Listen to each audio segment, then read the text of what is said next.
Truck में सारा सामान रखा जा चुका है। बेटा और बहू जाने के लिए अपनी कार की ओर बढ़ जाते हैं। बेटा करण उनके पैर को छूकर चालक की सीट पर बैठ जाता है। माता-पिता उसके सिर पर हाथ रखकर भारी मन से विदा करते हैं। बहू हाथ जोड़कर अपने पति के बगल में बैठ जाती है। कुछ देर में कार आंखों से ओझल हो जाती है। माँ सावित्री अपने चेहरे पर बह रहे आंसू को पोंछती है और पति के साथ धीरे-धीरे कदमों से घर की ओर मुड़ जाती है। अपने दिल के टुकड़े करण को अपनों से दूर जाते हुए देखकर सावित्री जी का मन भारी हो गया। इतने बड़े घर में अब वह दो ही शरीर रह गए हैं, सावित्री जी और उनके पति हरमन जी। उनकी आत्मा, उनकी जान, उनका लाल, उनका बेटा करण उससे दूर चला गया है। अपने और अपने पति के लिए चाय बनाकर वह एक चाय का कप पति को देती है। हरमन जी का चेहरा जैसे कुछ पलों में मुरझा गया है। ऐसे लगता है वह गहरी सोच में है। क्या सोच रहे हो? सावित्री जी पूछती है। एक आह भरकर हरमन जी कहते हैं, क्या सोचा था, क्या हो गया? हमने कितने लाड़ प्यार से बेटों को पाला है, उसकी हर इच्छा पूरी की।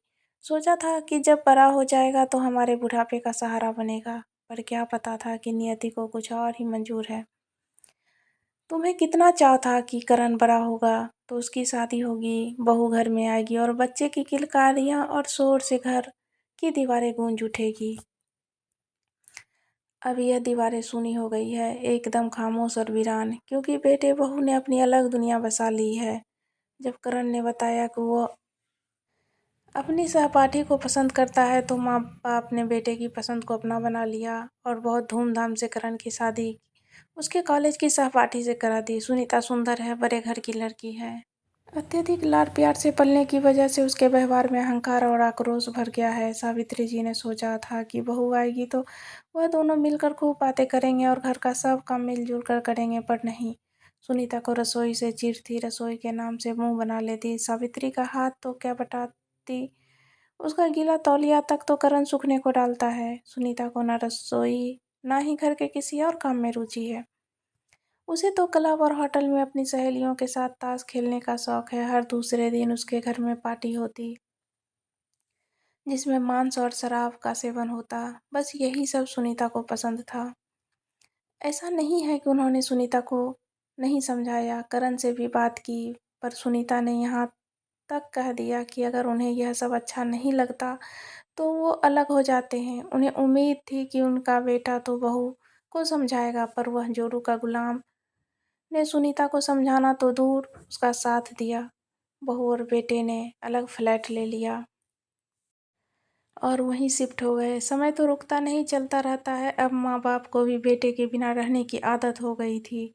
सुनीता ने कुछ समय बाद एक प्यारी सी बेटी को जन्म दिया। अपनी पोती को देखने गए तो हैरानी हुई कि पोती को आया ने अपनी गोद में लिया है और शीशी से उसे दूध पिला रही है। सावित्री जी का मन तो हुआ कि कहे, बहू कम से कम अपनी बेटी को तो अपनी गोद में लेकर उसे अपना दूध पिलाया करो, उसको माँ होने का एहसास तो दिलाओ।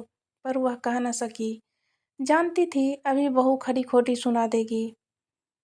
कितने अरमान थे कि अपनी पोती को बड़ा होते देखेंगे, उसको साथ खेलेंगे, पर उनके सारे अरमान बहू की जिद और आधुनिक विचारधारा में बह गए। एक दिन रात के करीब 3 बजे होंगे। दरवाजे की घंटी बजती है। कौन हो सकता है? हरमन जी ने दरवाज़ा खोला तो देखा कि सुनीता दरवाजे पर खड़ी रो रही है। साथ में उसकी पोती भी है। क्या हुआ बहू, क्यों रो रही हो? करण कहाँ है? सब ठीक तो है ना? हरमन जी बहू को इस तरह देख परेशान हो गए और उन्होंने प्रश्नों की बौछार लगा दी। पिताजी करण का एक्सीडेंट हो गया है, वो हॉस्पिटल के आईसीयू में है, सुनीता ने कहा तो हरमन जी सन्न रह गए। सुनीता ने बताया कि रात को एक पार्टी से आ रहे थे। करण अपने दोस्त के साथ दूसरी कार में था। कार एक दोस्त चला रहा था। उसने कुछ ज़्यादा ही पी ली थी। एक ट्रक के साथ उनका एक्सीडेंट हो गया था। कार में बस करण ही बचा है। बाकी 3 दोस्तों की मौके पर ही मौत हो गई। जीवन ने एक और करवट ली।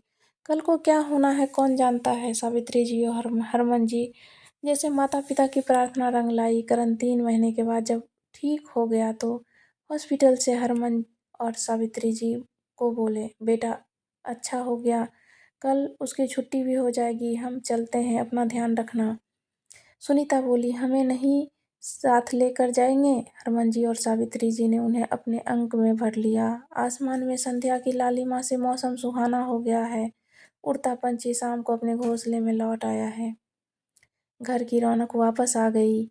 दादा दादी हर वक्त पोती के साथ खेलते रहता, ऐसा लगता फिर से उनका बचपना वापस आ गया। सुनीता हर काम में सास का हाथ बटाती। सुनीता ने महसूस किया कि जिंदगी कितनी खुशगवार हो गई है।